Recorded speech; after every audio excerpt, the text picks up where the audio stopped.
This is Talkback, 721-1290 or 1-800-568-5309. This is Newstalk KGVO, AM 1290 and 98.3 FM. KGVO, Missoula's news and weather station. Hey, good morning, everyone, and welcome to a brand new week and happy Columbus Day and Indigenous Persons Day of October 14th, 2024. Welcome. It's good to have you along this morning. Talkback is brought to you by Y West Storage out at the Y on Two Smokes Way. If you need storage, the number to call, 406-510-0590, because at Y West, we are making room for you. Phillips Janitorial offers both cleaning for your home and your business. No job is too big or small for Phillips. 406-260-6617. At 123 Seamless Gutters, they're family owned and operated. And they will take care of your gutters so you don't have to. 406-240-2669, protecting the foundation of your future. And also brought to you by Harrington Surgical Supply, where appointments are preferred for mastectomy, fittings, and custom compressions, but walk-ins are always welcome.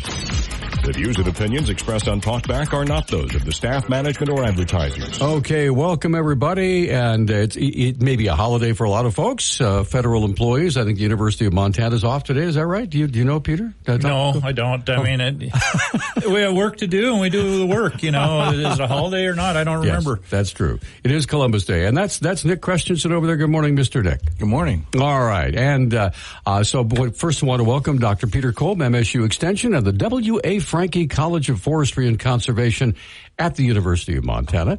And Sandy Perrin also joining us here in the studio. She's the plant clinic coordinator. And so here we are, and it is time. The phone lines are open.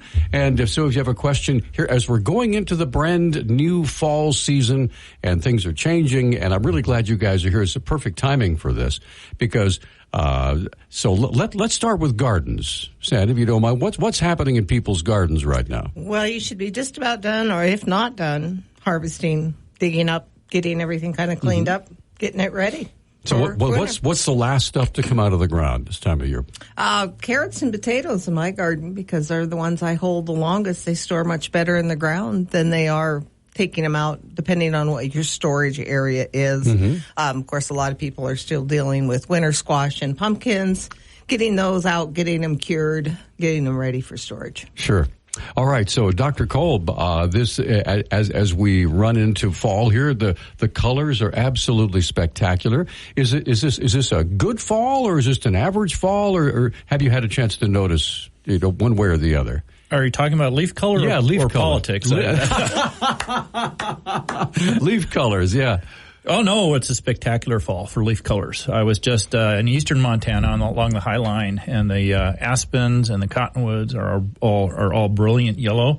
And, of course, here just this last week, the leaves have all turned color. So some trees got a little drought stress, so they've dried up, but the mild weather has really allowed the leaves or the trees to recycle their nutrients in their leaves, which is why we get all these colors as they deconstruct their photosynthetic machinery. All right. And by the way, the reason that Dr. Kolb and Sandy are here is to answer your questions. So if you have a question about trees, plants, gardens, forests, nature, whatever, give us a call at 721-1290 or 1-800-568-5309. The phone lines, believe it or not, are already beginning to light up. So let's, Nick is on the phone with somebody right now, and we'll get them situated and begin with Alan. Alan, how we doing?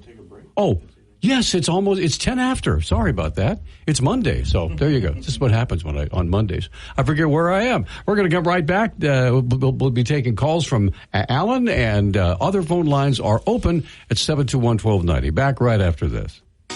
Nick Christensen with your updated forecast. Expect areas of smoke early with some haze in the afternoon. We should see mostly sunny skies with highs in the mid-70s. Mostly clear Monday night with some calm winds, and back to mostly sunny Tuesday with highs near 74. We're expecting some rain Wednesday that could continue on and off through the weekend. There's a chance of rain and snow on Thursday. And we are back on Talkback. 721-1290 is our number. 1-800-568-5309. Dr. Peter Kolb and Sandy Perrin joining us this morning, getting ready to dispense advice about all things gardening and forestry. Let's get Alan on the line right now. Alan, good morning. Thanks for holding through the break, sir. What's on your mind? Well, good morning, and I hope you can hear me well. This is a very interesting question. I hope you can help me. I just got back from Illinois. We have a family rose bush there. And what I did, as instructed by my wife, I did 6 cuttings, put them in pop bottles or plastic bottles, filled them with water. Is there any way we can transplant or get these things to the root? Help. Well, with roses, typically you're going to have to use a rooting hormone, and usually there's a special one for woody plants versus like geraniums, and I think it's Hormex is the variety, but I'm not positive of that. But usually you're putting them in like some sort of a type of a sandy solution in, like, say, a 6-inch pot, burying it, covering it, giving it good protection through the winter months, fall and winter, so it hopefully gets some rooting done, but have it very well protected, with at least a foot of mulch, or get it in the ground, buried in a very protected location, and hope it roots out. And these are sprouts without flowers, is that correct? No, most of them have flowers. Yeah, flowers is tough because the flower is eating all of the energy from the stem, so you really want stems that don't have flowers. Yeah, and usually it's a semi-hardy cutting you take, so you want to take a cutting that's not real, like hasn't grown in the last month, not real fresh growth. You want something that really started growing. Hopefully your cuttings are long enough that you can cut those flowers off and get them where they're not real tender tissue on that as well to get it to root. Okay, and what's the mix called that I need to get? Look for a rooting hormone, it's called, and I think the variety is called Hormex, but you'll find it. I doubt you're going to find it locally. You'll probably have to go online or to a garden supply place, but make sure it's labeled for propagating woody shrubs, not, like I said, not geraniums or real annual type cuttings. And then, Sandy, you want to put those in indirect light. Correct. Yeah, you don't want them out. You don't want them in a real full sun location. You want it shaded. And like I said, once we start to get into colder temperatures, really get those pots in the ground and really protect them, because I'm not really sure it's going to be a hardy rose for this area. So coming from Illinois. We were thinking of putting them in pots and leaving them in the house for the winter. Ooh. Yeah, you want to keep them cool. Yeah. And the problem with rooted cuttings is they need to grow a root system that's equivalent to the leaves that they have, because otherwise the leaves will lose water much faster than the little rootlets. So really, it's ideal to start with a stem that doesn't have leaves on it, and then and it's no flowers on it, so that stem is full of carbohydrates. So the hormone will stimulate root growth into your soil medium, and at the same time it'll start growing some leaves, which is why you want it in indirect light. Now, and our eyes are terrible at assessing light. Just in a house with light bulbs, you're getting 1% of sunlight, and that's not enough. So you want it where there's some indirect sunlight hitting it, but not to the point where the leaves or the plant gets too warm or too much direct sunlight, because that'll dry it out before the roots can resupply it. Fantastic. Thank you. I'll call you in the spring and let you know how we did. Sounds good. Alan, thanks for the call. We appreciate it. Yeah, we're still having our phone issues, but thankfully to Peter and Sandy, they don't mind. It's okay. We can still understand you. So if you have a question about plants and flowers and trees and what's going on and how to prepare now with winter on the way, believe it or not, even though it's in the 70s, right? If you have a question or comment as to getting your garden or your yard or whatever it might be ready, the phone lines are open at 721-1290. And speaking of these extra warm days we've had, and for quite a while now. People keep waiting. Well, gee whiz, it's already October 14th, and we really haven't had a hard freeze yet. So I wanted to ask you, Dr. Kolb, I know that you were out of town when I texted you the question, what's going on right now? And it didn't have anything to do with the Tonga undersea volcano that you beautifully explained to us several months ago. Well, 3 years ago, I think, is when it actually occurred. But, go ahead. 2022. Yeah. Well, a whole lot of things going on, of course. Climate and weather are a very complex phenomenon. So one is we've had a shift to a very strong El Nino. So that means that we have a high pressure off the west coast that's circulating air up into the Gulf of Alaska, across British Columbia, and then down into Montana. So it's milder, it's more maritime type of climate. We haven't gotten the rain yet, but that's why we're supposed to get a lot of snow this winter because of that strong El Nino. At the same time, we have still are in a cool, wet Pacific decadal oscillation. So we have northern Pacific and El Nino both sending water and milder temperatures in our direction. As far as this beautiful fall, yes. And climate and all of those types of phenomena in the volcano, as just to refresh folks, the Tonga volcano that blew, I believe, in 2022, and it erupted at 150 meters depth under the ocean. And it's a never-before observed phenomenon where that volcano, because it was under the ocean, threw out less sulfur dioxide and mainly water vapor, and with such force that it increased the water volume in the stratosphere by 10%. So again, the troposphere is kind of the first 20 kilometers from sea level up into the atmosphere, and that's the weather, the clouds, everything we see. The stratosphere is the next layer above that, and there's actually 5 layers of atmosphere to the Earth's atmosphere. But the stratosphere is the next layer, and we don't know as much about it. It's much harder to study. And of course, the higher you go up, the lower the density. So the volume of air up there, it's above Mount Everest, and you'll die on the top of Mount Everest because there's not enough air there. So in stratosphere, you're really not in a lot of air up there. So adding 10% water volume to the stratosphere is something never before observed. It's been calculated to have occurred before, but it's a brand new phenomenon. And there have been all sorts of speculation and some studies, and we have all these complex atmospheric models. And so perusing the literature, looking at where we are now with what happened there, half the literature says, it has no impact. And the other half the literature says, we don't know what it's doing because we can't really calculate this. But water vapor is the biggest greenhouse gas we have. Okay, so we talk about CO2, which is 3 to 4 100% of our atmosphere.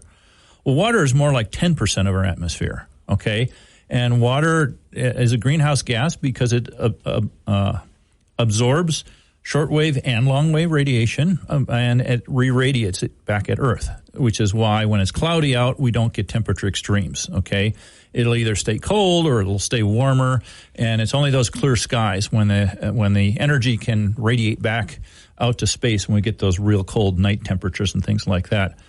So with more water vapor in the atmosphere, we're going to have more water vapor that absorbs reflected radiation from the Earth, as well as radiation from the sun, and it hangs on to that energy, and it radiates it both out to space and back to Earth. So water vapor is an enormously important greenhouse gas.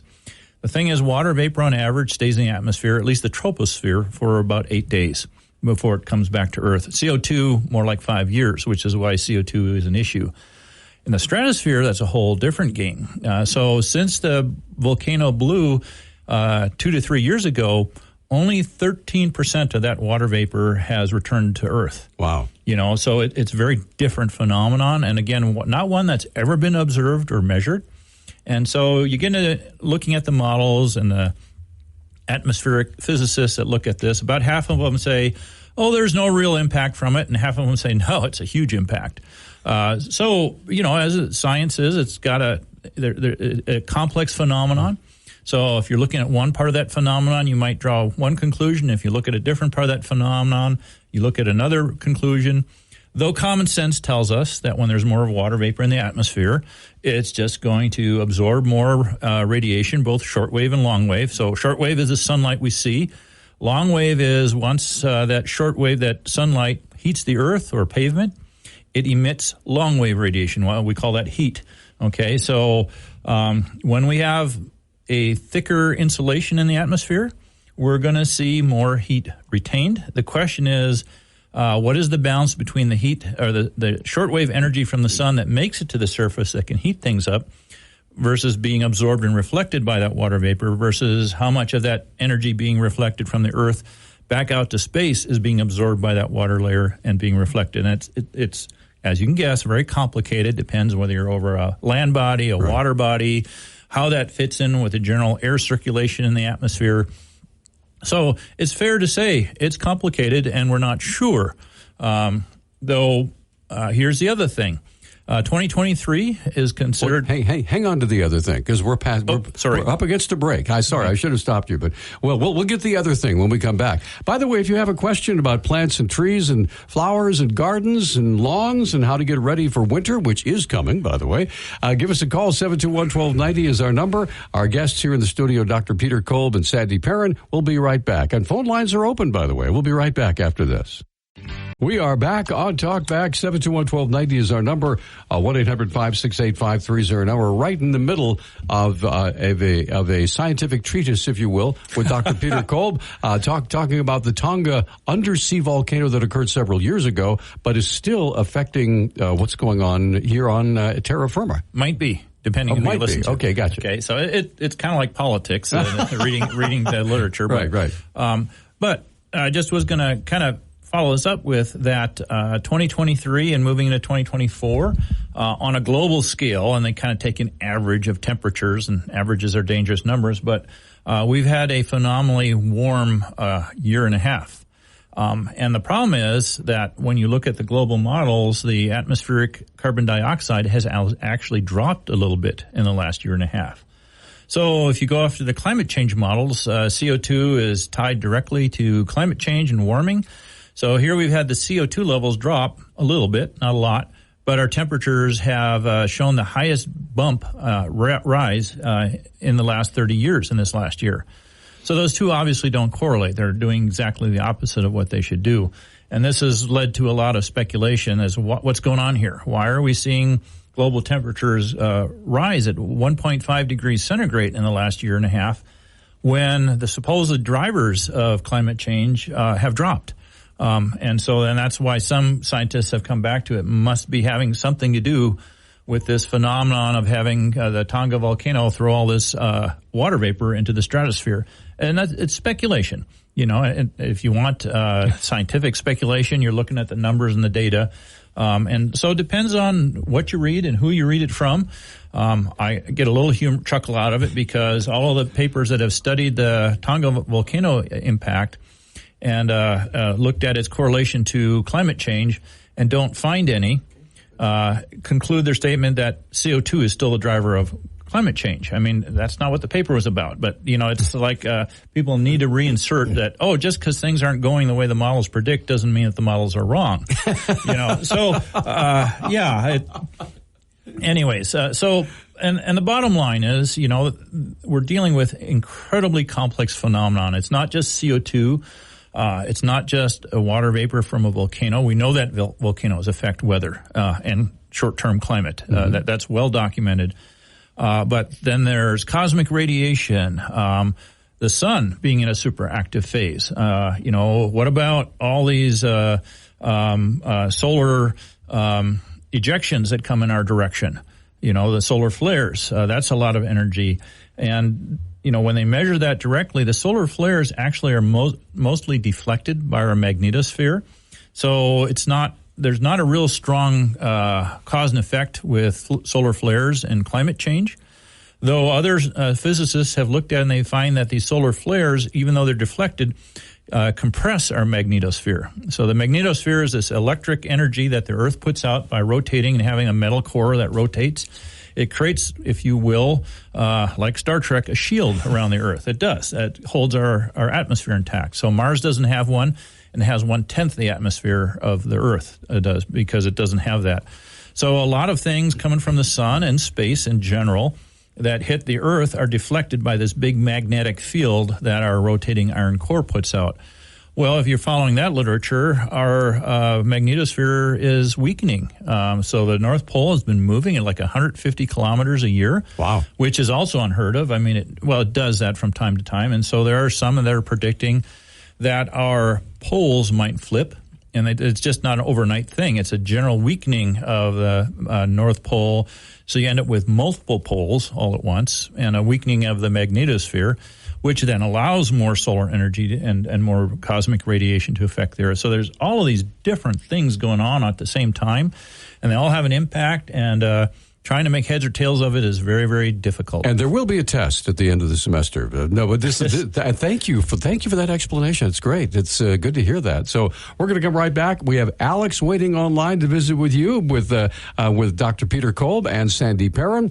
And by the way, several phone lines are open as well as the KGVO app. In fact, with our phones sounding the way they do, it might be easier if you just use the KGVO app, hit the message us button, and Nick will pass that along to our guests. We'll be right back after this. Nick Christensen with your updated forecast. Expect areas of smoke early with some haze in the afternoon. We should see mostly sunny skies with highs in the mid-70s. Mostly clear Monday night with some calm winds, and back to mostly sunny Tuesday with highs near 74. We're expecting some rain Wednesday that could continue on and off through the weekend. There's a chance of rain and snow on Thursday. Suck it up. It's not a big deal. Snap out. Just get over it. We've all heard it. But if you're experiencing extreme stress, it's not just in your head. It can affect your entire body because toxic stress can hurt us physically without us even knowing it. If you've lost a job, worry about your next meal, or have trouble making it through the day, if you're feeling the effects of stress, we can help. Text stress to 211-211 to find a solution.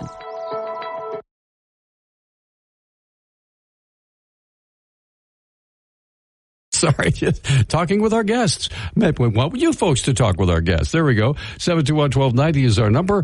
1-800-568-5309. Of course, the KGVO app. We'd prefer that. Alex is waiting on the phone right now. Alex, thank you for your patience, sir. What's on your mind?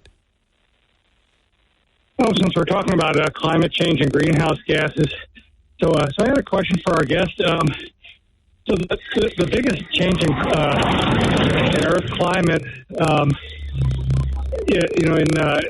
in recent history, has been the end of the Pleistocene Ice Age. Around 10,000 years ago, and we know the CO2 levels were very high at that time, and that was kind of the whole basis for the climate change hysteria based on carbon dioxide. But it seems like the latest studies have shown that the CO2 rise was after the planet warmed up.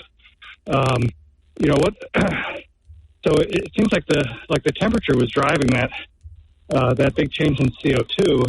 Have we maybe got it wrong? The CO2 is of course a greenhouse gas, but like you were saying, the water vapor is is a way bigger contributor to the greenhouse effect. What are your thoughts? All right, Alex, thanks for the call. Go ahead, Dr. Kolb.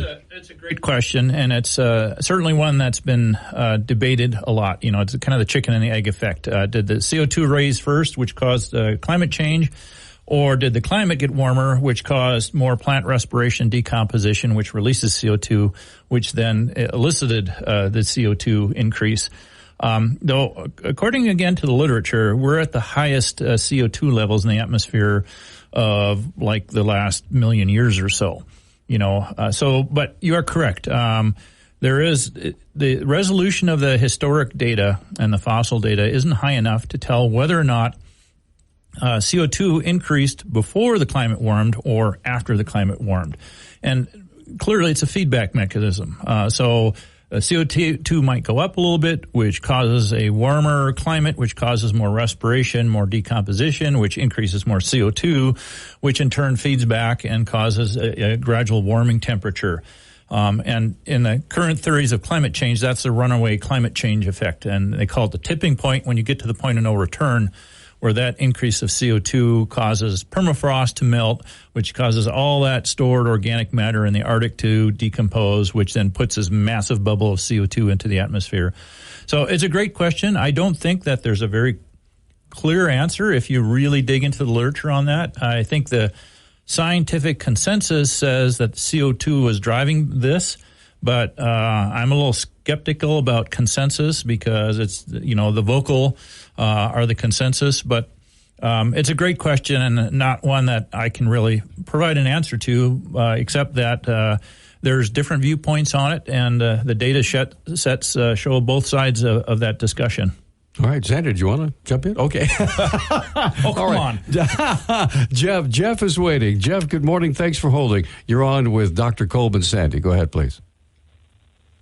Hey, good morning. Can you guys hear me okay? Yep, hear you just fine.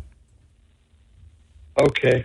Thank you for bringing up the religion of climatism, because that's kind of what we've gotten ourselves into here, I think, in the last 40 years or so, is that, the earth is our mother, and we have to take care of her, and she's dying, and we're the evil ones, and so we've got to decrease our population and get rid of technology and go back to eating shoots and berries, and that way the earth will recover and be fine. But as you point out, all the models really don't know exactly what's going on with the atmosphere. You mentioned cosmic rays and solar activity. Last week was a beautiful aurora, and I can't help but think that had to have some effect on the climate. Also, when the Tonga volcano blew, I believe, in addition to water vapor, it blew a bunch of sulfur dioxide up there. I don't know how long that lasts, but that's a very potent greenhouse gas as well. But the real question I have is, there's a Dr. William Happer, who's a professor emeritus at the Heartland Institute, and he's been involved in this for as long as it's gone on. And his premise is that there's a limit to the absorption that CO2 can do. And he's put out a bunch of graphs that show that what the absorption rate would be with no CO2s in the atmosphere, and then at our current rate of about 400, but then he doubles it to 800. And if we went up to 800 parts per million, it would only increase absorption by something like 3%, because there's a limit to what the atmosphere can do in terms of absorbing CO2 or using CO2 to change the shortwave radiation to long-wave radiation. And so I was wondering if you had any insight into that. And also, he also has a premise that coming out of the last ice age, we were actually in a CO2 drought. The Earth was in danger of losing a lot of plant life because the CO2 levels had dropped so low. I think we were only at about 180 parts per million. And I think it's about 150 where plants start dying because they just can't get enough CO2 to let photosynthesis work. So I was wondering if you guys had both guests had some input into CO2 drought and any insight into the absorption rate, because I've never heard anybody talk about that there's a limit to the quote-unquote damage CO2 can do, and that we're pretty much at that limit now, according to Dr. Happer. All right. Tell you what, Jeff, we're like 30 seconds away from a break, so I know the answer is going to take a lot longer than that. So we're going to we'll come right back and get the answer to Jeff's question. By the way, the phone lines are free and open. It's 721-1290. You have a question for Sandy Perrin and Dr. Peter Kolb. We'd love you to give us a call or, of course, use the KGVO app. Back right after this. Summer is almost... Suck it up. It's not a big deal. Snap out. Just get over it. We've all heard it. But if you're experiencing extreme stress, it's not just in your head. It can affect your entire body, because toxic stress can hurt us physically without us even knowing it. If you've lost a job, worry about your next meal, or have trouble making it through the day, if you're feeling the effects of stress, we can help. Text stress to 211-211 to find a solution. Okay, more science. We're talking about with Dr. Peter Kolb and Sandy Perrin here today. Jeff had some very interesting questions and comments. Right, and I've read through a lot of the literature that he was referring to, and one of the most interesting ones is that the CO2 concentration effect that he was talking about. That the more CO2 you add, the lower impact it has. And I kind of do the analogy of it's like painting a wall. Okay, your first layer of paint covers 60% of the wall. Your second layer makes it 90% of the coverage. A third layer, now you're 100% covered, and additional layers of paint don't make any difference. And so if you think of CO2 in the atmosphere, the higher the concentration, at some point you reach where all the radiation absorbed by it, and adding more CO2 doesn't change that. But again, looking at the literature and some of the physics behind it, CO2 concentrations are really so incredibly low. I mean, think of 0.04% of the atmosphere, that I think we're a long ways off before we reach that saturation effect. And I mean, I haven't gone through the math, and I doubt that I'm capable of going through all the math the science that he was talking about. That's hard for me to believe. but nonetheless, I mean, there is some truth to those things. Now, NASA and others have put out some really interesting video models of circulation. And those are fascinating to see, because we think of the atmosphere as this homogeneous vapor cloud around the Earth, but it's not.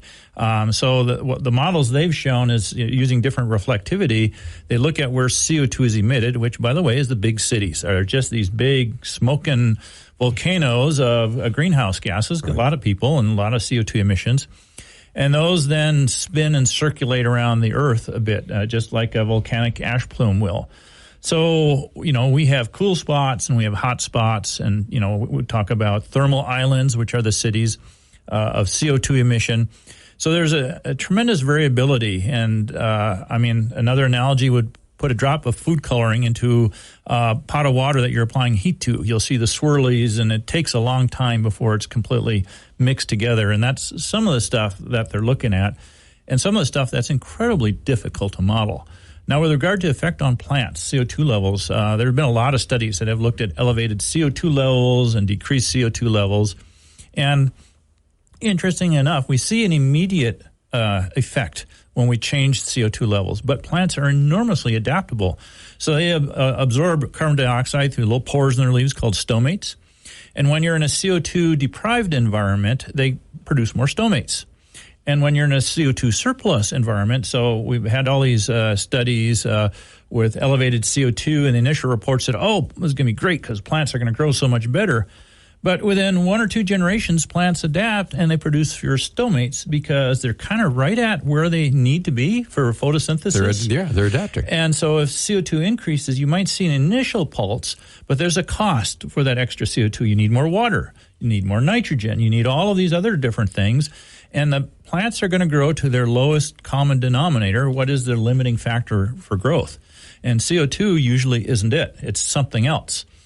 So really, when you go back through history and you look at plant communities and how they were impacted by CO2, it's remarkably little. I mean, they adapt very quickly to a wide variety or range of CO2 concentrations in order to create this balance that allows the biochemistry called photosynthesis to work. So great questions. And certainly there are no definitive answers to any of that. But we have these trends that occur, these phenomenon and reactions to things, and sometimes they're linear. Which means if you increase one, the reaction will be proportional in an increase, and sometimes they're geometric. That for every increase of one thing, the reaction quadruples. And modeling putting those all together, where we're looking at how these interact, gets really messy in a hurry. And, generally in science, when we study a simple phenomenon, we're looking for, 10 to 20% error. So we have 80% confidence that this is what's going to happen. Well, error is additive. So now you add 3 different phenomenon together, and all of a sudden you're at 80% error. And so now you have what's called a relativistic model, where you can look at trends, how things interact with each other, but they're terrible in predicting absolutes, which is the reality of what's happening out there. So, it's with the whole climate change phenomenon, I mean, the whole thing is not to, in my opinion, and my approach is, not to hang your whole philosophy on one phenomenon. Right. Because climate is the factor of many, many, many, many different things interacting with each other.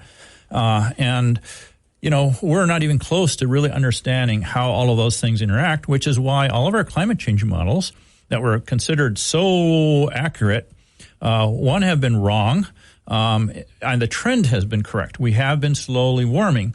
But, we had a 10-year period, which is called the plateau in climate change. Even though CO2 continued to increase at a linear level, climate did not for about 13 years. It just stayed pretty static. And all of a sudden it jumped up. And so what caused that jump? And just like this last year, what caused this big jump, even though CO2 went down in atmospheric concentration? So, there is stuff going on there. We are seeing a warming trend.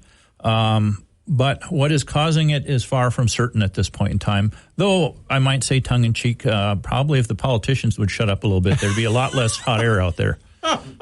Well, yeah, election day is coming up, so hopefully that'll calm down a little bit. Now, a question. We've got a couple minutes before a break. By the way, the phone lines are open if you have a question for Dr. Kolb or Sandy Perrin about your garden, about your yard, about the forests, about the environment altogether. Give us a call at 721-1290 or use the KGVO app. Just wondering with the storm that occurred in July. And if you look at the severe hurricanes that have occurred just in the last couple of weeks, last couple of months, is that normal, or is there something going on that those two hurricanes were just particularly vicious, if you would? Well, that feeds right into the discussion we've been having. First of all, normal is relative.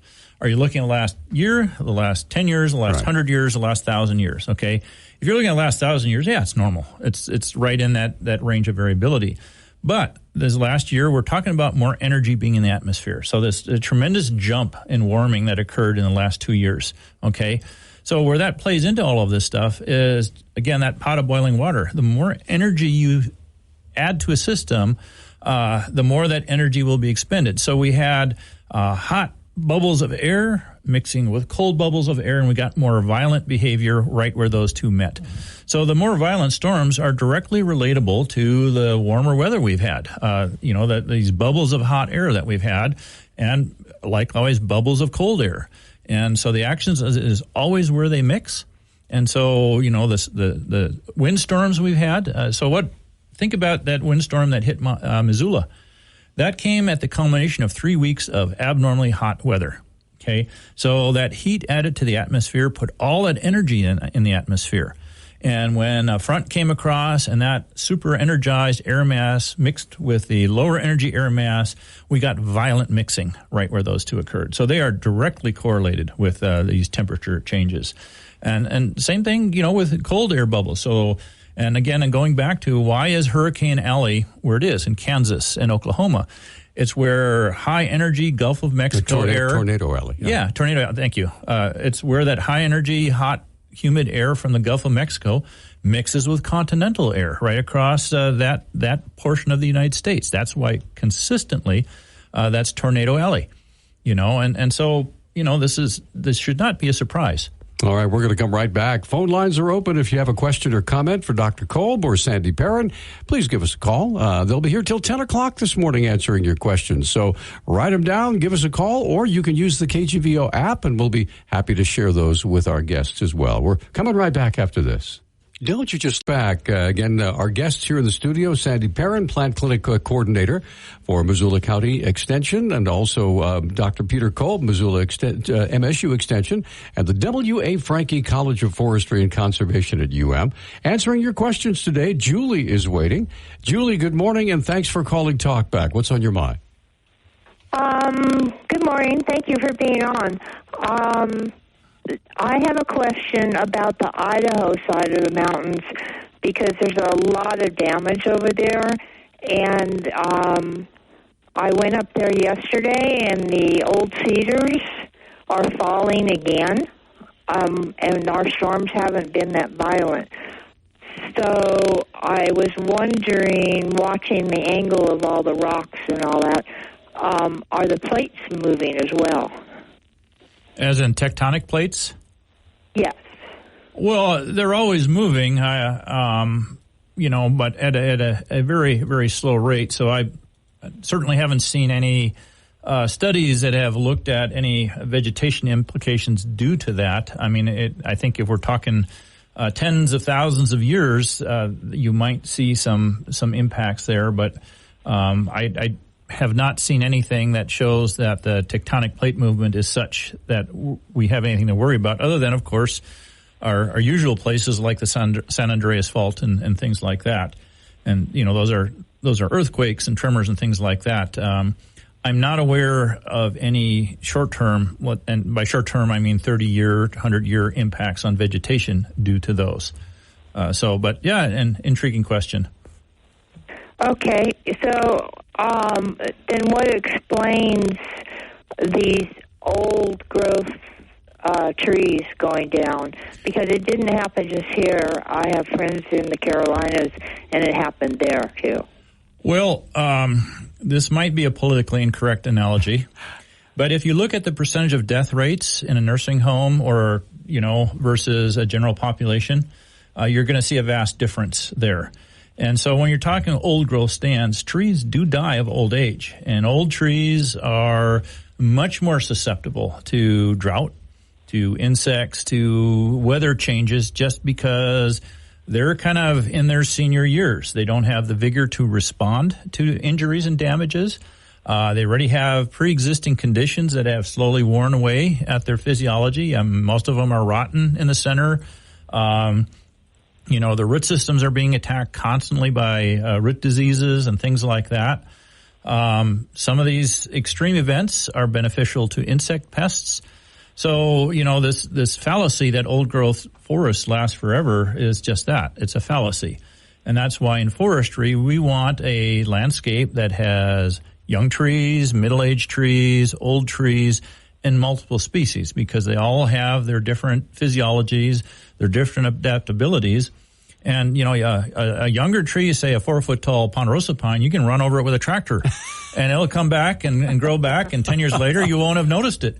You do that with an old tree, it's dead, and so, if you want to, human populations are not too different than plant populations, especially tree populations. It's just we think because our Gus out in the larch grove up by Cedar Lake is 1,000 years old, that tree has been suffering along for the last 400 years, barely staying alive. It's not what you would call a super vigorous tree.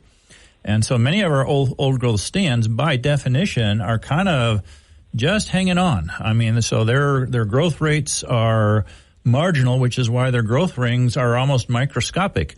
Whereas we look at a younger tree where we have 3 rings per radial inch, it only takes 3 years to grow an inch of diameter. So there's big differences. And on average, younger trees are much more resilient to climate effects, weather events, pests, pathogens than our old trees. And so many of our old growth forests are kind of reached the point where they're falling apart.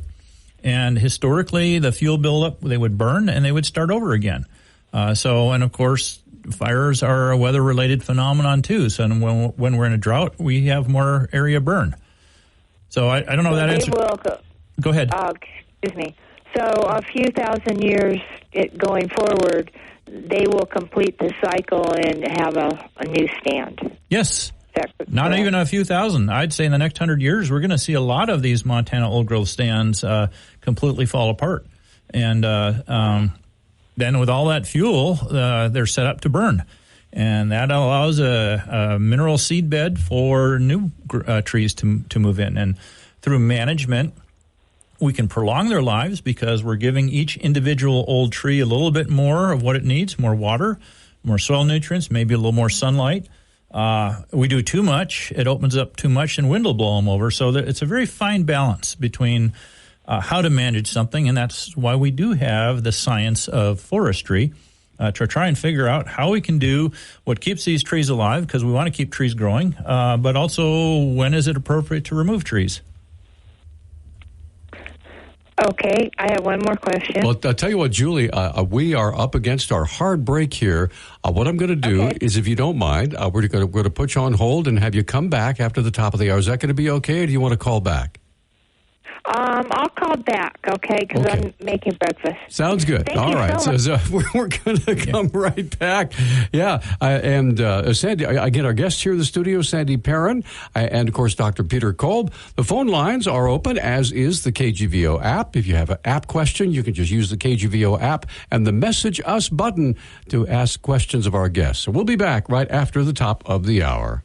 This is Talkback 721-1290 or 1-800-568-5309. This is Newstalk KGVO, AM 1290 and 98.3 FM. KGVO, Missoula's news and weather station. Hey, welcome back, everybody. It's hour number 2 of the Columbus Day and Indigenous Peoples Day edition of Talkback. This Monday, October 14th. Talkback this morning is brought to you by 123 Seamless Gutters, offering top-notch customer service. They'll handle everything that has to do with your gutters, so you don't have to, protecting the foundation of your future. Call 406-240-2669.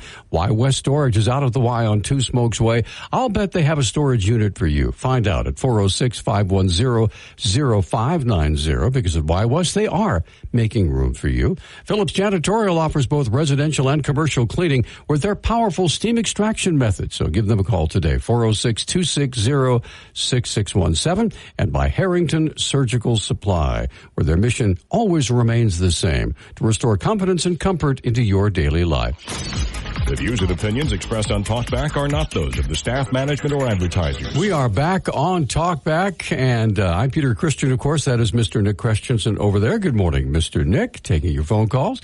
And here in the studio with us, we have Dr. Peter Kolb, MSU Extension, and the W.A. Frankie College of Forestry and Conservation at UM, Sandy Perrin, Plant Clinic Coordinator, joining us. And we already have Emmett waiting on the phone. So, Emmett, good morning. You're on with our guest. What's your question, please? Oh, thanks for taking my call. Well, I have a couple of questions.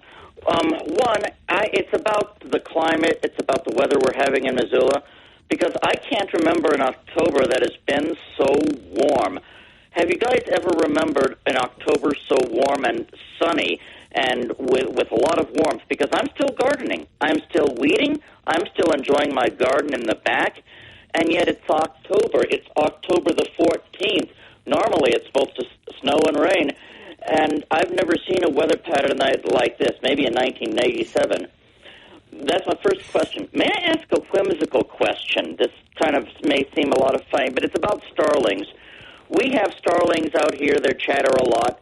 The reason I ask is, why do some people consider starlings pests? Thing is, I have the old episodes of Dennis the Menace from the 50s and 60s. George Wilson was always trying to get rid of the starlings, and there was a hilarious episode about that, trying to get rid of the starlings. I just wondered why some people consider starlings pests. I know it's a whimsical question, but I just kind of more interested in the climate one. We love whimsy around here, but yeah. Oh, wonderful. Go ahead, Dr. Kolb, Sandy, please. Well, we all judge climate and events based on our own personal history. And I'll just say that about half the times my kids went trick-or-treating, they were trick-or-treating in their T-shirts. You know, so I don't see this all that terribly unusual. I mean, I'm a bow hunter and other things, and there are many times where I was out and it was just end of September, October are just glorious months. I mean, they're two of my favorite months because of this weather. So I don't think this is terribly unusual from what we're seeing. Sandy? No, I don't think so either, unfortunately. I mean, you look at last average frost dates and those, you know, that's just a pinpoint over a number of years. And so you can't really say that, just because we're past that last frost date, it's a very unusual year, because we've seen a lot of them. In the last 10 years, you know, we've often this time of year been talking about the exceptional cold. All the leaves are frozen onto the trees. And have we ever seen this before? You know, so we've been tempered a little bit by 3 or 4 early winters that have hit us in the last 10 years. And I think it's skewed where our average meter is with regard to weather and things like that. As far as starlings are concerned, starlings are an exotic bird species to the United States. They're from Europe. And starlings are a very communal bird. So they tend to flock together, they hang out together, and they will nest everywhere. So they tend to push some of the natives out just by sheer presence. They're omnivores, so they're not really predatory on anything, but they eat everything and anything. So like English sparrows will actually destroy the eggs of other birds, but I'm not aware of starlings doing that. They are just very prolific in certain spots, and because they're not native, perhaps people have a bias against them that way. But they're everywhere in the United States, and some people really like them. And if you've ever seen the starling flock phenomenon when they're flying through the air in big flocks in Europe, I mean, that's pretty spectacular to watch. But anyways, mainly because they're exotic and they displace some of our native species, I think is why some folks have a bias against them. All right, Emmett, thanks for the call. Let's get Jerry's call on before we take a break. Jerry, good morning. You're on with our guest, Dr. Kolb and Sandy Perrin. Go ahead, please. Good morning, y'all. Compared to the first hour, my question is pretty simple. I'm going to take the rest of the morning Googling what you guys said the first hour. But my question is about tree roots. I know we talked about it a long time ago. My backyard is getting just terrible. It's a way where I can't even get mower over the top of them. Can I take a tree stump grinder and go across the tops without killing the trees to level out those tree roots coming up? Well, it depends on the species and the condition of the individual species. So generally, grinding off living roots is not beneficial to the tree that's there. Depending on the species, say it's a cottonwood or even a Norway maple, you can remove some roots without terribly damaging the mature tree. It's very site specific. You can try adding about an inch or so of topsoil. Not too much more than that because roots need oxygen, and you can asphyxiate them by putting too much topsoil on there. But you can try to level it out by adding more topsoil to your lawn. Because if you just grind off the tops of the roots, they'll form what's called callus tissue. They'll try and grow over that injury, and they'll come right back. And part of that is watering your lawn. In this time of year, we want you to deep water your trees. That's another message out there. Soil's pretty dry, so keep your trees hydrated going into winter. You won't cause them to break dormancy. But you get water around the roots, and when that freezes, it heaves the roots a little bit too. So it's kind of multiple things that do that. So generally my recommendation is if you can, just add some topsoil to your lawn. But otherwise, you're just going to have to do an assessment on that tree. If it's a mature tree and you're grinding down one root, it shouldn't be fatal to the tree. It should be able to handle that real well. On the other hand, if you're grinding off half the root system, you can cause some severe damage to the tree. Sandy?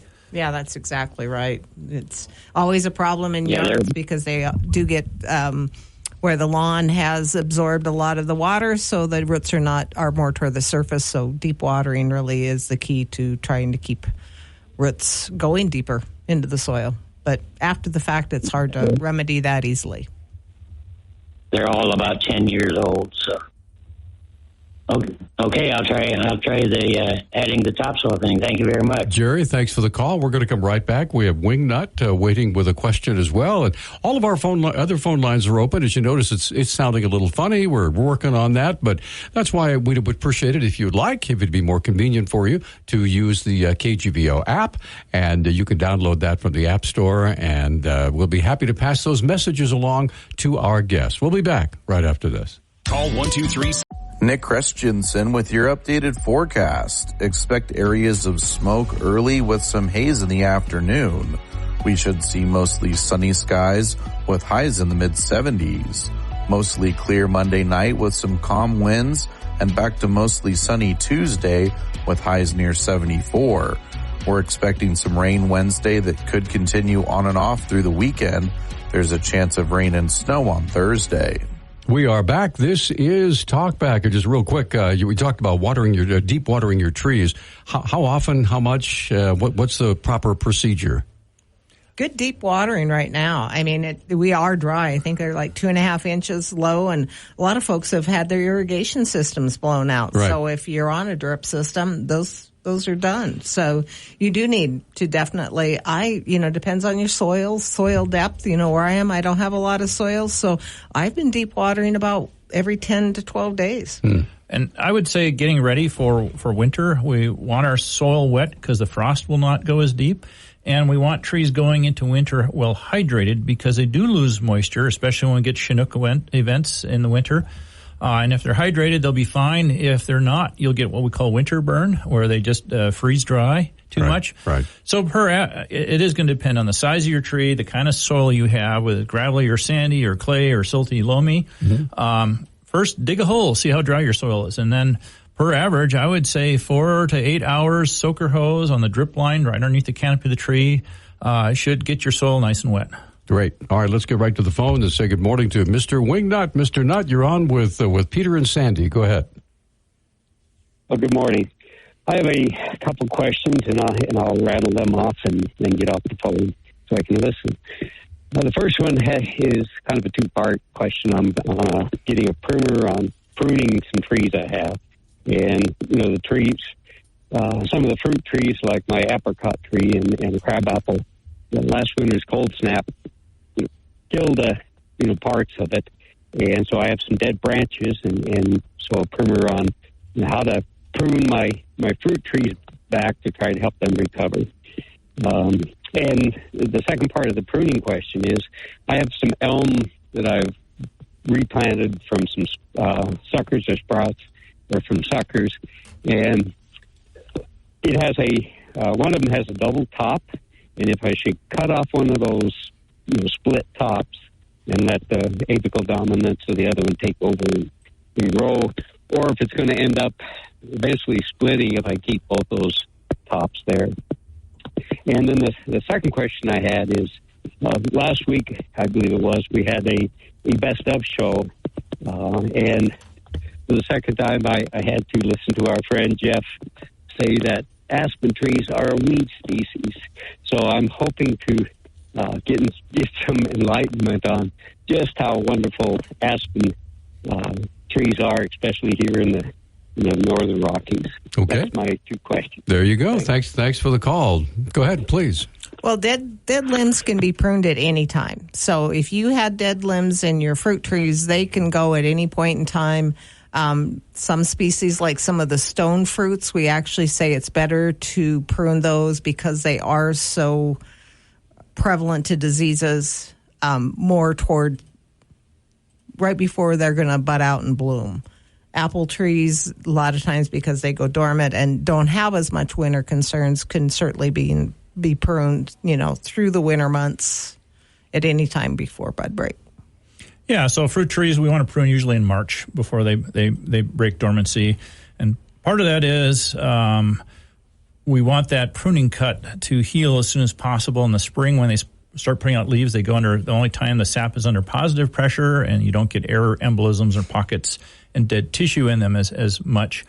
But pruning is really tree specific. It's what do you want out of the tree? What's its situation right now? So like in your elm with the split top, V-shaped fork, that's a double bud. So as you said, that you have double apical dominance.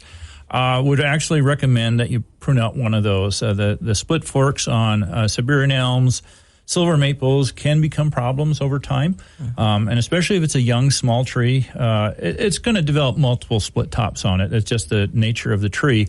It's just how low down and how much torque do you want on each of those splits. So, when you have a young tree that's growing, you can shape the form and the way it's going to grow by selectively pruning off branches. Just prune properly, prune back to where there's a significant branch or up to the main stem.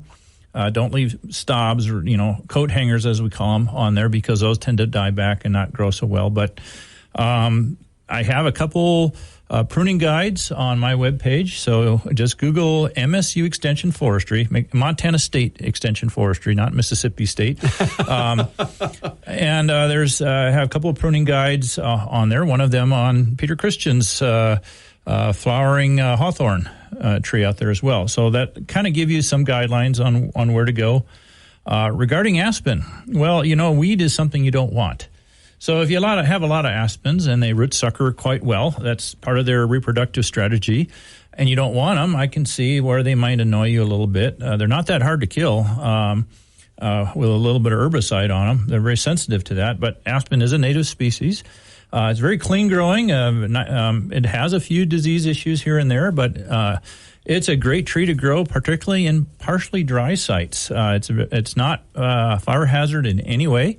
It actually will slow down a fire. It'll resprout after fire super well, so it's extremely valuable for wildlife. So, aspen is a very valuable tree. Now, if you want a 100-year-old climbing tree, that wouldn't be the route to go. They'll get about 40 years old, and then they start to die back, and then the roots will sucker a lot. That is their life cycle. So every tree species has its characteristics, and you just got to match the tree species to what you want where you are.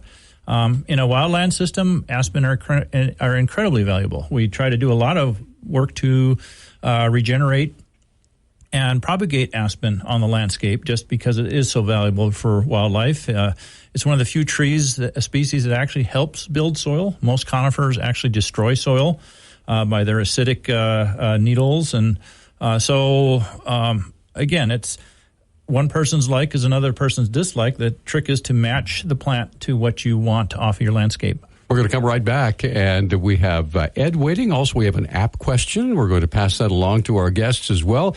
Joining us here in the studio, Dr. Peter Kolb and Sandy Perrin. All sorts of advice on what's going on in your yard and garden. We would love to hear from you. 721-1290, 1-800-568-5309. Or because of our phone troubles, we'll still accept calls, but we love having app questions. So just use the KGVO app. We'll be right back. Montana State News Network. Good morning. I'm Jason Laird reporting for the Montana State News Network. Governor Greg Gianforte is criticizing rulings by the Montana Supreme Court concerning abortion. Justices upheld temporary injunctions this last week on laws that were passed by the state legislature last year, including limiting Medicaid funding. Gianforte called the rulings extreme and claimed taxpayers now have to pay for elective abortions. He said that he was disappointed and argued that there's no constitutional right to public funding for a private choice. The state Supreme Court ruled that the blocks will remain in place while lawsuits over the legality of those restrictions play out. Amoret Diedricka Ground, 33 of Browning, has pleaded guilty to making false statements to the FBI during an investigation into a July of 2023 fire at an apartment building on the Blackfeet Indian Reservation. Ground initially denied being near the scene, but later admitted that she had been. She faces up to 5 years in prison, a $250,000 fine, and 3 years of supervised release. Sentencing is scheduled for February 5th of 2025. Republican Tim Sheehy is holding an advantage in the race for Senate just weeks to go before Election Day. The former Navy SEAL had an 8-point lead over Democrat incumbent John Tester in the latest New York Times Siena College poll. Montana's Senate race is seen by political experts as being important for control over the Senate. Tester has held the seat for nearly 2 decades. As winter approaches, there's some new terms that you need to be aware of. Tammy Torn from Great Falls reports. The National Weather Service is changing the terms they use to warn Montanans of dangerous weather. They want to simplify their weather forecasts, allowing people to prepare for dangerously cold temperatures with or without high winds. We'll no longer be hearing of wind chill advisories, warnings, or watches. Instead, the National Weather Service will issue an extreme cold advisory, warning, or watch. The same will be done for freezes. Look for freeze watches or warnings and frost advisories. I'm Tammy Torn, Montana State News Network. When you see the emergency lights on the side of the road, slow down and move over. It's dangerous for first responders to help motorists on the side of the road while cars are buzzing by at 80 miles per hour. In Montana, when you see emergency lights on the side of the road, you must slow down and move over, or face a fine or even jail time. It's the law. When you see someone pulled over, slow down and move over. Sponsored by the Montana Department of Justice. Papa, why can't we telegraph while riding a horse? Son, there ain't no one to blame but Jeffro. He was riding old Betsy the Stallion, tip-tapping away at his telegraph, when blam, ran right into the side of the saloon. Well, if Jeffro can't do it, neither should you. Don't text and drive. Visit StopTextStopWrecks.org. A message brought to you by the National Highway Traffic Safety Administration, Project Yellow Light, and the Ad Council. Hey, welcome back to Talk Back. I'm Peter Christian, Nick Questionson, producing Talk Back, taking your phone calls. Sandy Perrin and Dr. Peter Kolb are both joining us here in the studio this morning. Before we get to Ed's call and our app question, real quick, I know, Dr. Kolb, you have advised me, you've come out to my house very kindly, and I have two rather large maple trees in the back.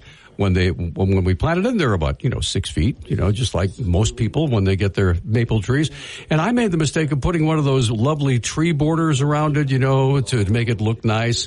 What I didn't realize was that would actually hinder the growth of the tree. Is that right, Dr. Kolb? Well, it wasn't the border. It was the tree was grown in a pot, in a container. Right. And so those roots are strangling each other quite a bit, which is a phenomenon with maple trees. Not with conifers so much, but with maple trees, it's a bit of a problem. And so now they're big, beautiful trees, but you experience some top dieback over the last couple of years. And that's a common artifact of having strangling roots, because they don't fuse together, and they'll restrict each other, and so you're not getting enough water flow up your stem. So in the summer during drought, the top dies out of it. So when you actually plant the tree, make sure the roots are well spread out and have plenty of room. Well, you don't want to physically bend the roots. You want before you buy the tree, make sure they're not root bound in the pot. If they've been in a container too long, it's very hard to rectify. If it's a little bit of a problem, you can kind of score the outside of the root system when you pull out of the container, and that will stimulate lateral root growth rather than them just circling around in the pot. Again, there's more information on our webpage about planting and roots and how to treat those roots. So if you go to MSU Extension Forestry, you can find that information. All right. Let's do the app question, Nick. What do we have today? Yeah, we have a few. Joel said a UC Davis professor theorizes that current forest management techniques are making wildfires worse. His explanation is that thinning forests and logging create drier fuel conditions prime for fires, and wildfires cannot be stopped by current fire suppression tactics, that both thinning and wildfire suppression is motivated by greed. He said, do his opinions have any scientific merit? If you subscribe to the Gavin Newsom view of the world, perhaps. No, it's bullshit. I'm sorry, it's bull. You know that. fuels are what drive fire. And you get all sorts of different forest configurations, species. In Montana, northern Rockies, thinning forests, reducing tree density, reducing fuels, has proven over and over and over again to really change fire behavior. Okay, we have fires, but a fire that is fast moving and just burns in the surface and light fuels is not going to do the damage and cause the harm that a fire that's that's burning in the crown of trees is causing, both to the soil and otherwise. So whether it's managed or not managed, I mean, you can have natural forests that have self-thinned and grown into a condition that are fairly fire resilient.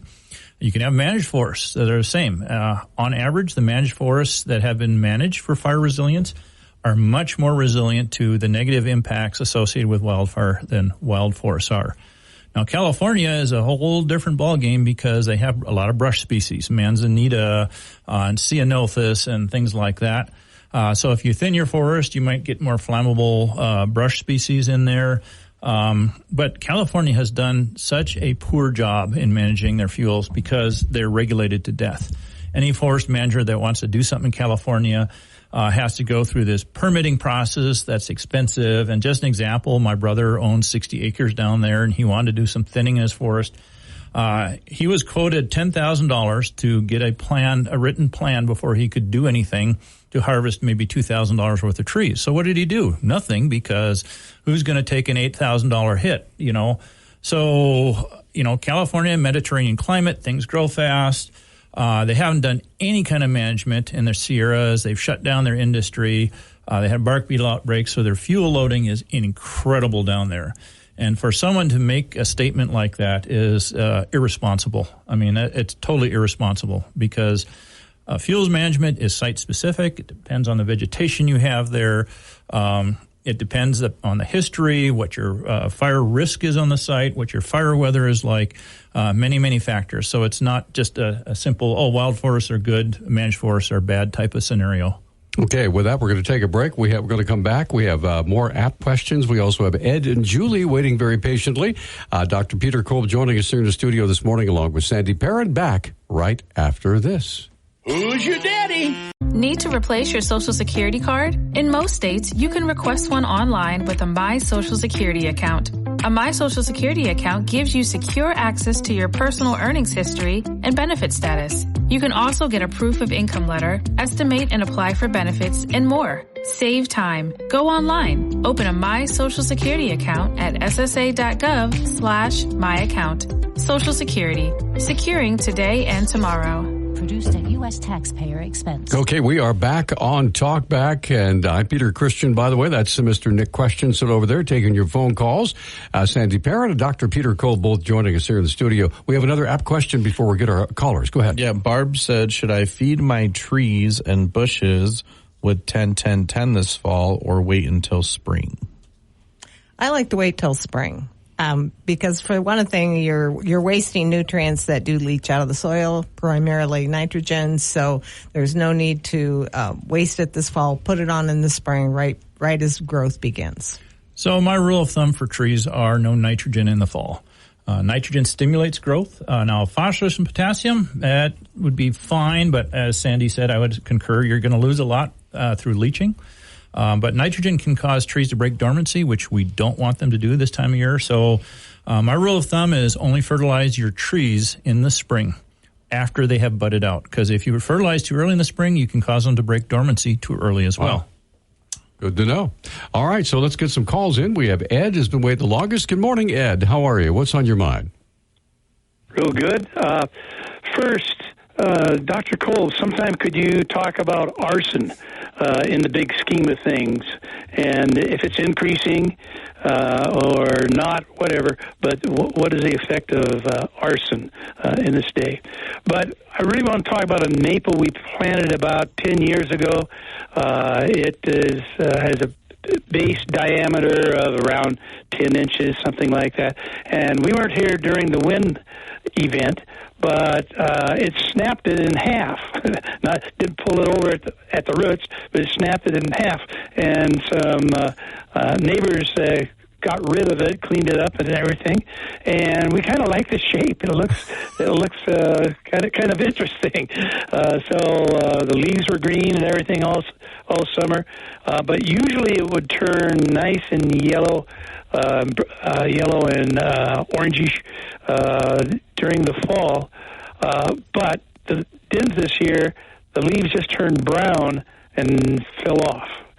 So was that the effect of being snapped in half, or could it have gotten too dry this summer? So the snapping in half should not have affected the residual branches or leaves unless the stem was split, the vascular system was disrupted in the tree. So I'd recommend emailing me a picture of it. Take a picture of the whole tree, maybe a few pictures of where the break occurred. So breakage can sometimes create a very character tree. Residual pruning of making cuts that will heal is important on those. And if it makes you feeling better, some really big ponderosa pines that snapped in half. They've got some good whorls of green branches beneath them that are still green, by the way. And that tree will recover. It'll be a different shape. It'll be more of a character tree, which is not a bad thing.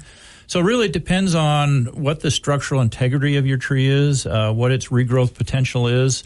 And that's, like I said, sometimes trees will recover very well from that. Sometimes they won't. Your leaves turning brown and drying off is troublesome. That means there was damage to the vascular system and those branches were not getting enough water.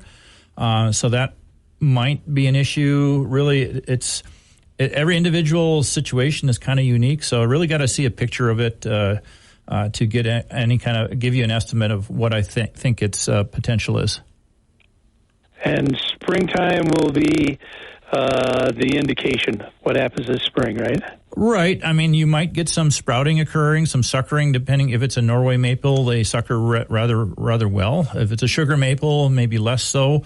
But even going into winter, it would be good to have, wherever it broke, to have those cuts cleaned up a little bit so that the healing potential and residual damage, so vascular tissue exposed to the air, dries out, and you can get actually air pockets or air embolisms, which then precedes decay into the main stem. So we want to do whatever we can, including pruning paint where appropriate, to give that tree a chance to recover if it has the potential to recover. Okay, thanks a lot. Now, how about the arson? Oh, arson. Well, arson, by definition is not a good thing. In some cultures, arson is a way to get work. Way back when, we didn't allow local fire crews to fight local fires because they found that when business was low, they'd start some fires so they'd have work. That's less of a case, but it's if someone is bent on disrupting society and causing damage and harm, lighting fires in the summer during high fire danger is a horrible thing, and it does occur. And there's people that are twisted a certain way out there that want to harm other people, and that's why they do it. And there are very severe penalties for arson, by the way. Yeah, as there should be. Yeah. There might be some people that are misguided thinking our forests need to burn, and so they're going to take it upon themselves to light it on fire. Doing prescribed burns is a very complex thing that has to be done under the right circumstances with the right people and the right resources. So I would discourage anybody from lighting fires because they think forests need to burn, and rather work through the appropriate entities to bring prescribed fire back. All right. Thanks for the call, Ed. And Julie is waiting. Julie, good morning. You're on Talkback. Thank you for holding. Please go ahead. Good morning. You were talking about fertilizer, so I guess that's my first question. What's your opinion of using lime? Lime? Yes.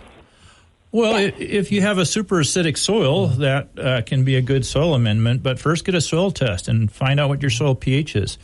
If you have a very acidic soil, then lime can be a very good amendment. If you already have an alkaline soil, adding lime will just make it much worse. So, it's just the right nutrient and mineral for the right circumstances.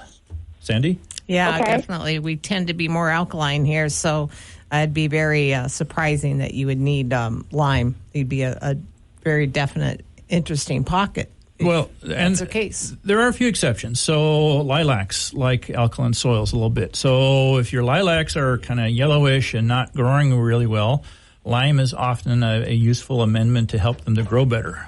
So lilacs do not like acidic soil at all. So there are some specific... Go ahead. No, go on. Well, I just said there are some specific plants that like alkaline soils, but you got to know which ones those are. And know what your soil pH is. Okay. My original question for calling was, does the pole shift have anything to do with any of these temperature variations we're going through?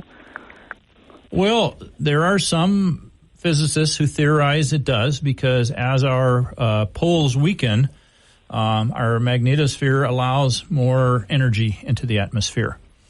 So when it's our North Pole, or even if it's switched completely to a strong South Pole that reflects most of the ultraviolet light, ultraviolet radiation, and some of the cosmic radiation that hits the Earth. And of course, these shortwave, low energy sources disrupt DNA, so they cause cancer and things like that as well.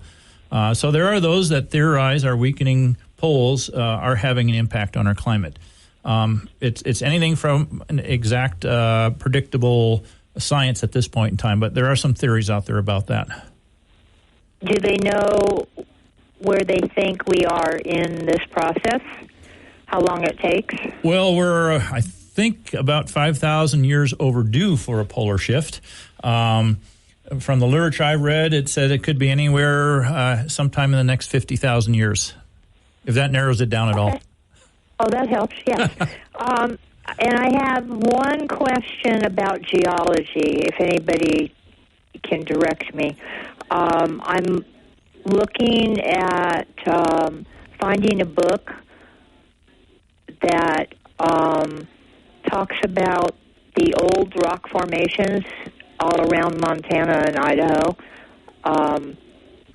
Can anybody recommend anything? Roadside Guide to Geology in Montana. Okay. That was easy. I really appreciate you guys. You're so knowledgeable. You're very helpful. It's wonderful, and we appreciate them being here. Thanks for your call. We're going to come right back. We have Harry waiting, also app questions as well. We appreciate that. We're going to come right back. 721-1290 is our number. We'll be back after this. If you served, we want you to get the health care and benefits you earned. We want you to come to VA. There's never been a better time to apply. Under a new law called the PACT Act, we've expanded VA care and benefits to millions of people who served and their survivors. No matter where you served or how long you served, check out va.gov/PACT to learn more about what VA can do for you and your family. Come to VA. We are back. This is Talk Back. We're having a fruitful, discussion. Joining us here in the studio with Sandy Perrin and Dr. Peter Kolb. And Nick, we have some app questions, please. Hugh said, I had read that we should stop watering until the leaves fall, then begin deep watering. Is that not correct? Are there different rules for conifers versus deciduous? Definitely. You should continue to water before leaves fall, because we've been so dry and warm and windy. So that's really drying out our soil. So that's going to tax the tree's health if you don't continue. Typically, they talk about deciduous trees giving them one good deep soaking after their leaves fall. But conifers, you will continue to water until the ground freezes, which is about the same time. I would say for most of our shade trees that grow here well, water them as much as you can. They will not break dormancy, will not delay dormancy. The danger is that they go into winter super dry, and then you're going to get what we call winter burn effects on them, because the trees will lose water during the winter, especially windy times or Chinook type events. Our native northern species, which is what we mainly have here, like in Minnesota, Wisconsin, they get plenty of water in the fall from rain. So anytime you can water, and you're basically, what you're doing is recharging your soil reservoir of water around your trees. And that will help with some frost heaving issues, because the frost will go 3 feet deep without water in the soil. And with water in the soil, it might go in 6 inches deep. So I see no downside to watering, except if you dry fertilize all summer long. That dry fertilizer needs water to mobilize. And so now you have all this unused fertilizer, and you water now. And the nitrogen in that can cause your trees to delay or break dormancy. So that's maybe the caveat if you've been dry fertilizing your lawn a lot all summer long during our drought.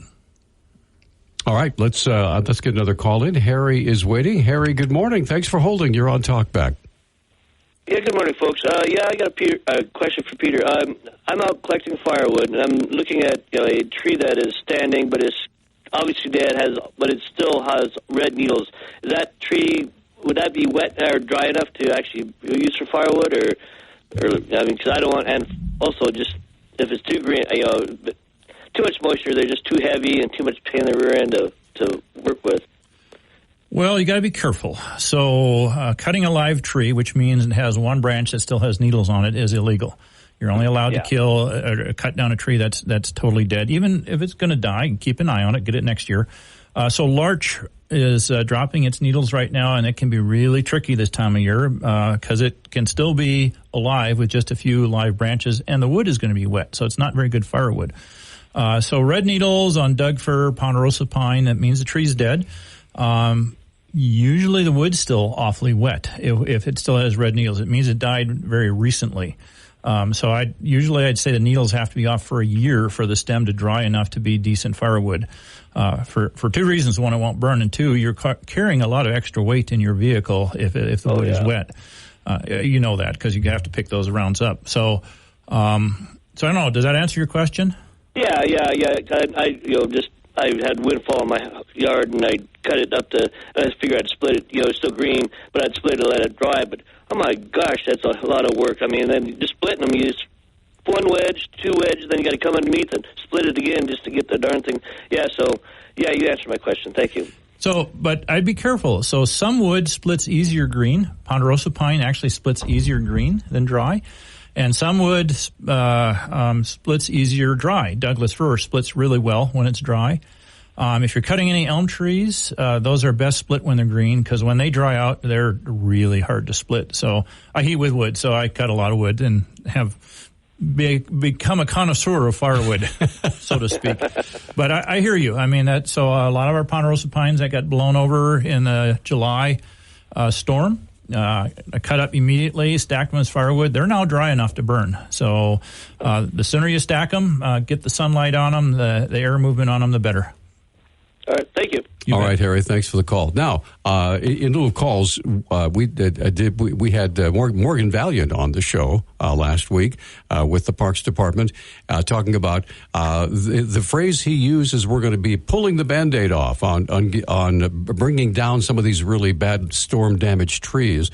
And so he's asking the patience of the public, because they're going to be around working for the next 90 days trying to get all this remediated. And you had mentioned that we probably need to be really careful about certain things before we start taking drastic measures.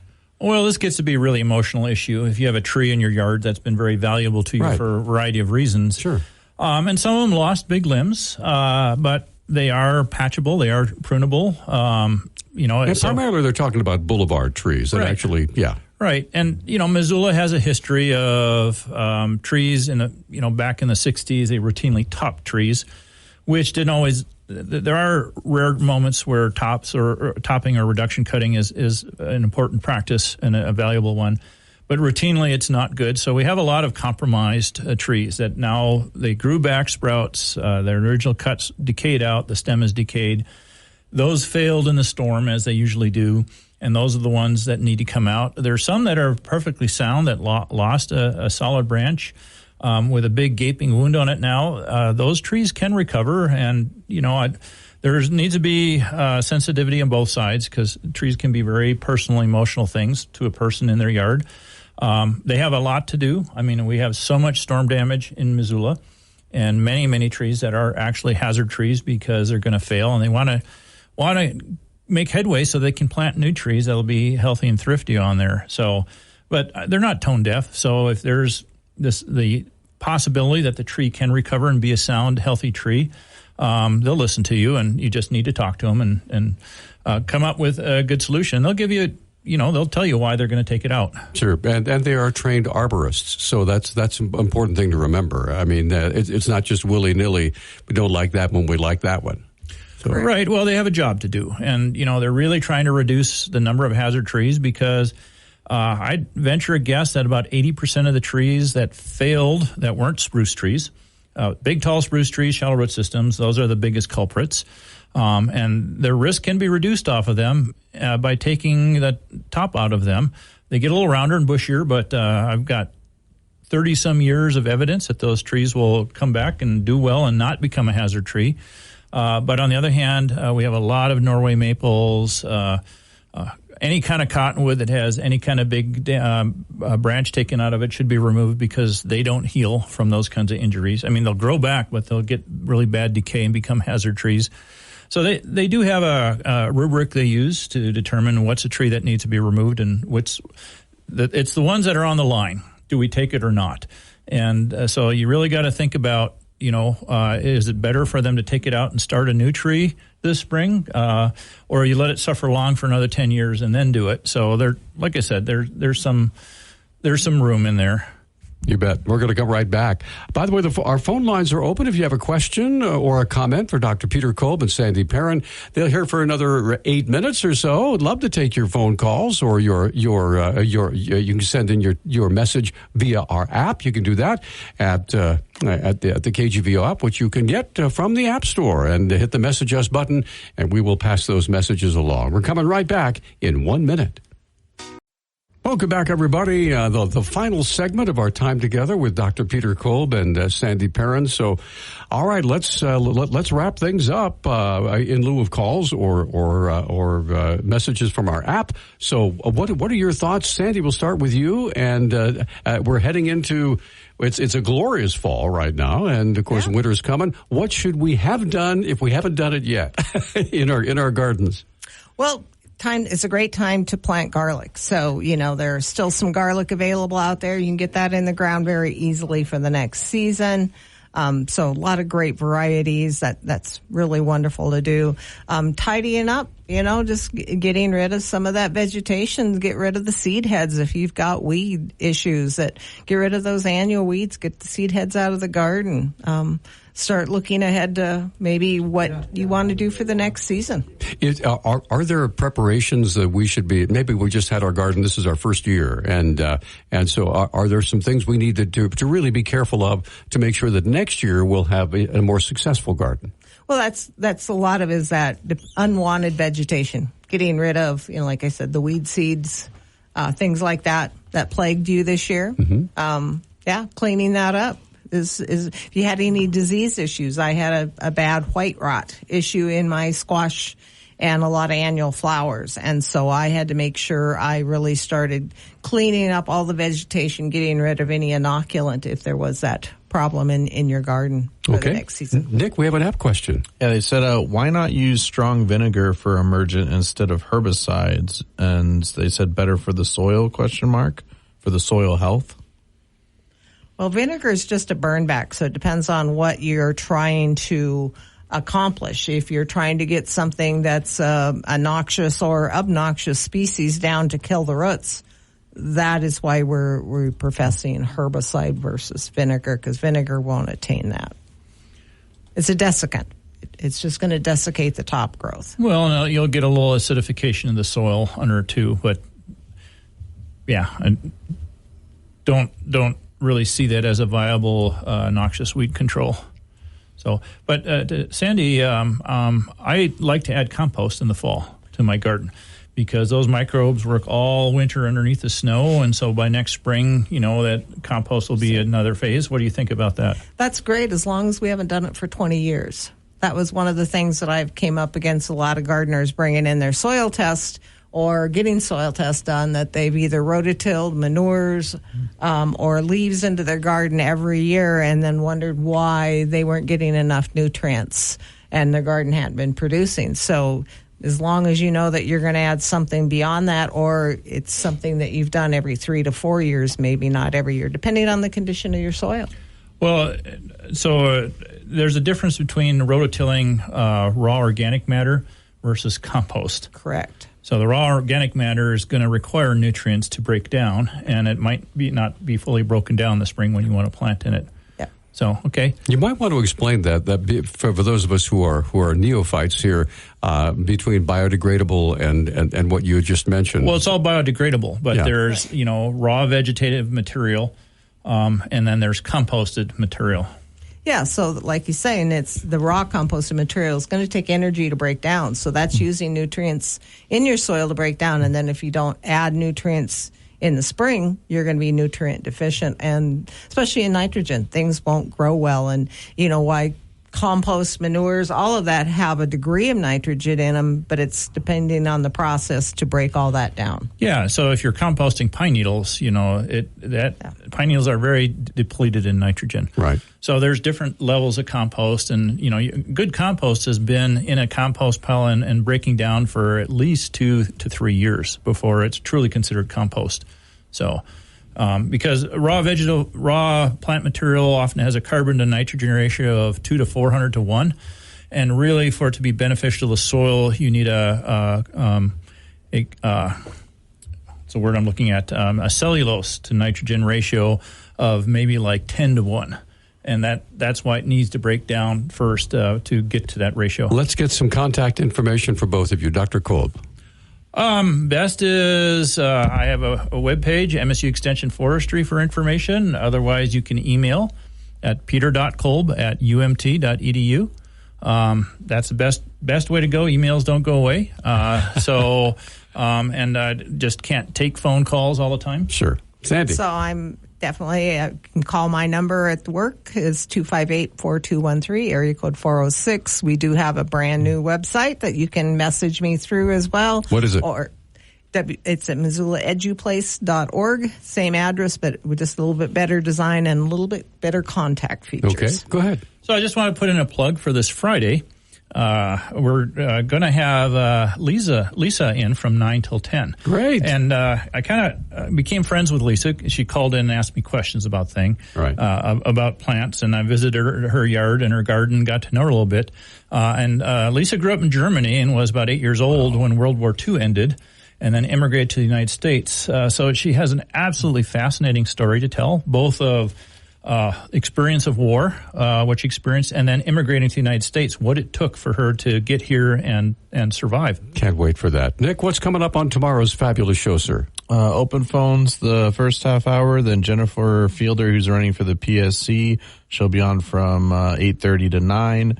9 to 9:30 will be Chairman Don Kay, and 9:30 to 10 will be Troy Downey. All right, so lots going on tomorrow. And again, a big thank you to Dr. Kolb and Sandy. Thank you both for being with us and sharing all your expertise. We appreciate it. All right, get out there, enjoy this absolutely spectacular day. A little smoky out there, but we'll see you tomorrow morning bright and early at 8 o'clock for